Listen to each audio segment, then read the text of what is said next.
E é isso aí, pessoal, tudo bem com vocês? A paz do Senhor Jesus Cristo. Que Deus abençoe você, a sua vida, a sua família.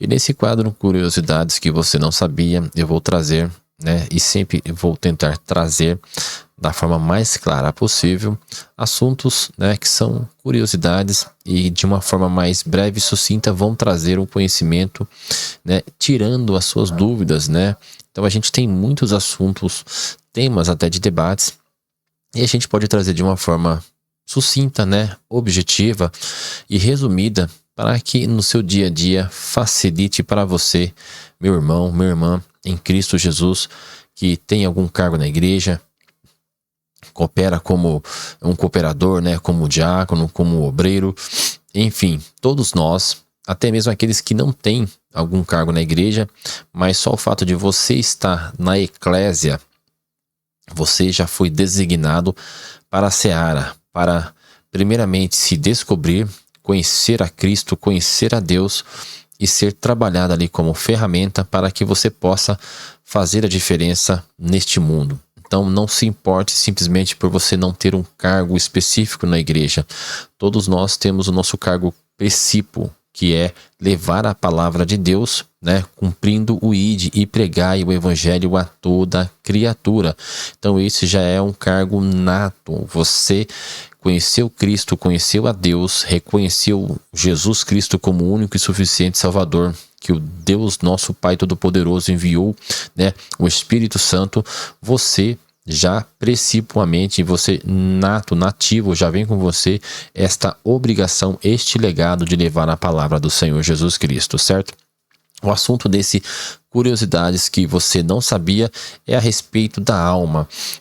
Você acredita na alma? Você acredita nas posições, nas correntes teológicas tricotomista ou dicotomista? Você é tricotômico ou nós somos dicotômicos? Ou seja, há correntes que acreditam que o ser humano é somente alma e espírito, ou alma e corpo, E tem pessoas que acreditam, correntes teológicas que acreditam que nós somos alma, corpo e espírito, ou espírito, alma e corpo. Então, em quais dessas correntes nós devemos acreditar? Quais são as certas? Bom, gente, particularmente eu sou da linha tricotomista, porque a própria palavra diz, e vocês vão verificar, porque eu vou deixar no texto, uma nota no texto, no blog, uma nota em texto no blog, tá? O Poder da Bíblia, eu vou deixar o link no vídeo, para que vocês acompanhem não somente a forma resumida em áudio, mas principalmente a leitura do texto, porque lá está a maior parte do meu pensamento, daquilo que eu acredito, e com uma forma resumida das duas linhas, das duas correntes. De uma forma resumida, pessoal, a linha dicotômica acredita que a alma, ela é o ser humano, melhor dizendo, ele é formado somente por corpo e alma. É a linha dicotomista. E o que a linha dicotomista é? O termo básico em si. No seu cerne, o termo simplesmente diz que um objeto, ele dividido ou não, ele possui apenas duas partes. Ou seja, dicotomia remete justamente a qualquer matéria ou a qualquer divisão, a qualquer ser que possui apenas duas partes. Por isso, dicotomia, que vem de dual, de dois, certo? E a tricotomia o nome por si só já explica que é uma linha tricotômica, onde um objeto ou mais, ou qualquer ser, na sua divisão ou subdivisão, tem três partes. Por que eu falo isso? Porque o próprio apóstolo Paulo, lá em 1 Tessalonicenses, a gente verifica ali que há, sim, uma linha tricotomista, certo? Uma linha tricotomista. A gente vai verificar lá em 1 Tessalonicenses, capítulo 5, versículo 23, e também em Hebreus 4, versículos 12. O que diz o seguinte em 1 Tessalonicenses, abre aspas aqui para o apóstolo Paulo, e o mesmo Deus de paz, vos santifique em tudo, e todo o vosso espírito e alma e corpo sejam plenamente conservados, irrepreensíveis, para a vinda de nosso Senhor Jesus Cristo, fecha aspas. E em Hebreus, capítulo 4, versículo 12, diz o seguinte: porque a palavra de Deus é viva e eficaz e mais penetrante do que espada alguma de 2 gumes, e penetra até a divisão da alma e do espírito, e das juntas e medulas. As juntas e medulas aqui já se refere ao corpo, ao material, certo? Mas há a linha dicotomista que diz, né, baseando-se nesses versículos em outros, esse aqui é só alguns, por exemplo, como o versículo em Mateus 10, 28, que diz o seguinte: e não temeis os que matam o corpo e não podem matar a alma, temei antes aquele que faz perecer no inferno a alma e o corpo. Mas aqui não fala espírito, só fala a alma. Mas tem também outro trecho, né, em Mateus, capítulo 22, versículo 37, que diz o seguinte: a palavra espírito não é mencionada nesses versículos, ainda assim eles se dirigem ao nosso relacionamento.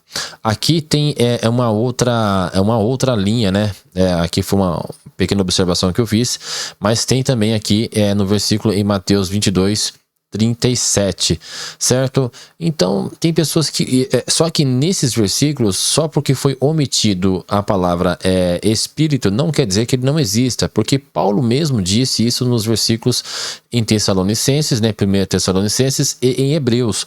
Então há coisas, né, há termos, há eventos, objetos que nós não conhecemos ainda.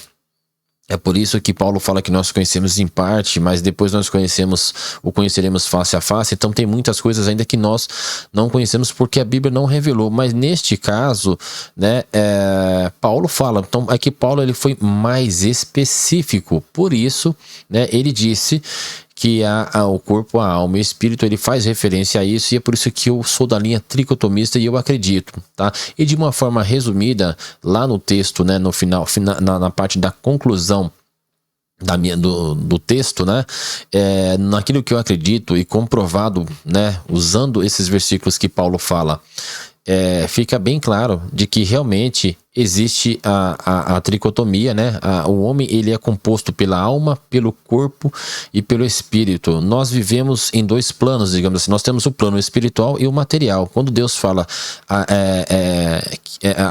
adorai, né? Que nós devemos adorar a Deus em espírito e em verdade, significa que nós somos espírito, a crer que ele é espiritual e que nós temos que adorá-lo de forma verdadeira, em verdade, com o coração, certo? Ou seja, nós temos o corpo ele é como se fosse um receptáculo, embora não seja, mas é mais um exemplo, assim, uma analogia, né? Porque nós precisamos do corpo, né, a carne, porque nós vivemos aqui o material, e nós temos o espiritual, nós somos espírito, portanto nós devemos acreditar nessa questão. Por isso, eu acredito na linha tricotomista. Então, eu entendo o seguinte, como eu disse mesmo lá no final do post, lá no blog, a alma em si é como se fosse uma ponte. A alma, ela é a sede das emoções, né? A psique, que vem lá da palavra alma, né? Do grego. É onde a gente pensa, tem discernimento, a gente julga, a gente tem as nossas faculdades mentais, você ama, você chora, você grita, todas essas reações, ela acontece no cérebro.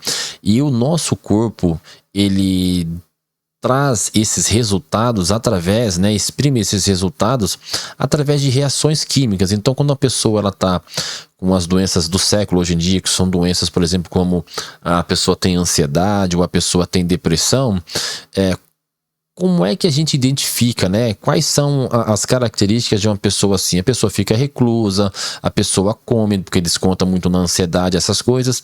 Essas são reações químicas de uma doença que está na alma, né? Algo espiritual, uma influência diabólica que se aproveita do ser humano e fica fazendo com que as pessoas tenham esse tipo de conduta, Mas essas reações, elas são expressas no corpo e por meio do corpo, através de reações químicas, mas elas acontecem primeiro no campo espiritual.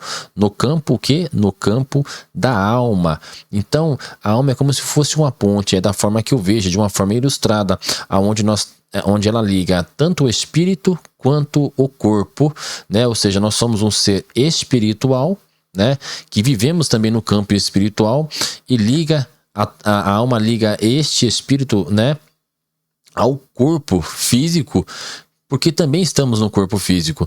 Tanto é que quando a pessoa morre, certo? A pessoa morre, o corpo vai para onde? Vai para a sepultura, mas e o espírito, a alma vai para onde? Vai para Deus, vai para outro campo. A alma, que o corpo não sobrevive sem a alma e sem o espírito. Quando uma pessoa está num leito de morte e há a constatação da morte cerebral, onde não há, né, os aparelhos sofisticados hoje em dia, que estão ali com os eletrodos, e eles não identificam mais atividade cerebral, que seria no cérebro. O nosso cérebro é a sinapses, né? A inteligência é medida na questão das sinapses cerebrais, onde há impulsos eletromagnéticos, né? Pequenos impulsos ali. Quando para essa região cerebral, quando para de ter estes estímulos cerebrais, quando não há mais, não é mais captado pelos aparelhos, é detectado, né, a morte cerebral. Mas por quê? Mas o corpo tá ali, gente, o corpo tá ali visível. Às vezes o cara só bateu a cabeça, passou a lesão, mas tá ali. Por que a gente vai enterrar? Porque não há mais vida. E o que acontece? Paulatinamente, os órgãos daquela pessoa, eles vão começar a sofrerem uma ação de deterioração, eles começam a morrer, né? E aí, de uma forma generalizada, essa pessoa, ela vai morrer. Então, eles falam que vamos desligar os aparelhos, porque não tem mais como. Já foi constatada a morte cerebral, porque naquele momento ali, a alma, o espírito já não está mais ali presente. É diferente de uma pessoa que está em coma, né, que foi um coma causado por um trauma, e essa pessoa ainda tem atividade cerebral, ela não acorda. É diferente de um coma induzido, onde você seda a pessoa, né, os médicos vão lá sedar, e você põe a pessoa num coma induzido, quando passa esse efeito ela volta. Mas aí cada contexto é diferente do outro, né, o contexto de cada situação é que vai mostrar. Então, às vezes a pessoa passou por uma cirurgia, está sentindo dor, e o médico vai lá e induz, né, ao coma, para que essa pessoa não sinta isso, para que o cérebro não perceba isso, né? E essa pessoa não sofra. Diferente daquela pessoa que sofreu um trauma provocado por uma ação externa, ela caiu no coma, ela não consegue voltar, né? Por alguns motivos desconhecidos, né? Se você for olhar na profundidade, tem coisas que os médicos não conseguem. Só sabe que por causa de um certo trauma, essa pessoa acabou indo ao coma. Mas o espírito ainda está ali, a alma está ali, porque ainda há atividade cerebral. Está acontecendo algo lá no inconsciente dessa pessoa que muitos não conseguem medir, né? E há aí estudos, né, de microchips implantados, inclusive pela empresa daquele bilionário, né, que é o Elon Musk. Ele tem muitas empresas, né? Nós temos aí, ele tem a Tesla, ele tem a SpaceX, e tem outras empresas que fazem experiências com o ser humano, e já há, né, uma aprovação para o FDA lá seria a Anvisa aqui no Brasil, mas lá nos Estados Unidos, né, que já aprovou para fazer experiência em ser humano, né? Já saiu o primeiro ser humano lá que está fazendo experiência com esses microchips. Eles querem entender como funcionam as ondas cerebrais, né, os sentimentos, essas cargas químicas que são liberadas de acordo com a ação da onde? Que acontece na sede das emoções, na alma, né? Mas nós somos espírito. Então, eu entendo que a alma, ela é ali um núcleo, né, onde liga-se a parte espiritual, porque somos espirituais, à parte material. Quando Deus soprou lá nas narinas, né, soprou o fôlego de vida em Adão, ele falou ali, foi a alma. O homem se tornará agora alma vivente. Então a alma intrinsecamente está ligada ao espírito, mas o corpo precisa da alma e do espírito, porque senão o corpo nada é. Tanto é que quando há a morte da pessoa, há essa separação. O corpo volta ao pó, mas e a alma? E o espírito? A Bíblia diz que volta a Deus, que o deu, né? E naquele momento, na cruz, quando Jesus estava sendo crucificado pelas nossas transgressões, o ladrão pega e vira, né? E pede ali de uma forma, pede misericórdia, né? Para que Jesus se lembre dele. O que Jesus Cristo fala? Hoje mesmo estarás comigo no paraíso. Hoje mesmo estarás comigo. Então, é evidente, e ali fica claro, sem querer entrar em outro assunto, né? Em outro tema, que a pessoa morreu ali, o espírito vai para Deus que o deu e vai de uma forma consciente, porque ele fala, estarás comigo. Então a gente entende que ele vai de uma forma consciente, né? E aí eu não vou entrar em outro tema, porque aí remete também àquelas almas que estão debaixo do altar, né? Então a gente vai acabar entrando em outro tema. Então eu espero que fique claro para você. A gente já está com 14 minutos aqui e essa é uma explicação das curiosidades que você não sabia. E toda vez que eu postar algum vídeo em relação a isso, eu estarei postando também no blog, juntamente com um post, né, com um texto, com uma tese junto, para que o áudio seja a complementação desta tese. Eu espero que vocês gostem, dê aí a sua contribuição, o seu like, deixa no comentário dos vídeos, né, o que você acha, se você crê na dicotomia, se você crê na tricotomia, né, mas isso aqui é uma maneira também de trazer luz às pessoas que querem aprender mais, certo? Dentro da minha visão. E é lógico que a gente vai encontrar muitas correntes teológicas em relação a isso, até outras heréticas, mas o que eu estou passando está com base bíblica, certo? E não de uma forma distorcida, porque os versículos que foram deixados aí, eles falam por si só. Então fica com Deus, um grande abraço e até a próxima, pessoal. Tchau, tchau.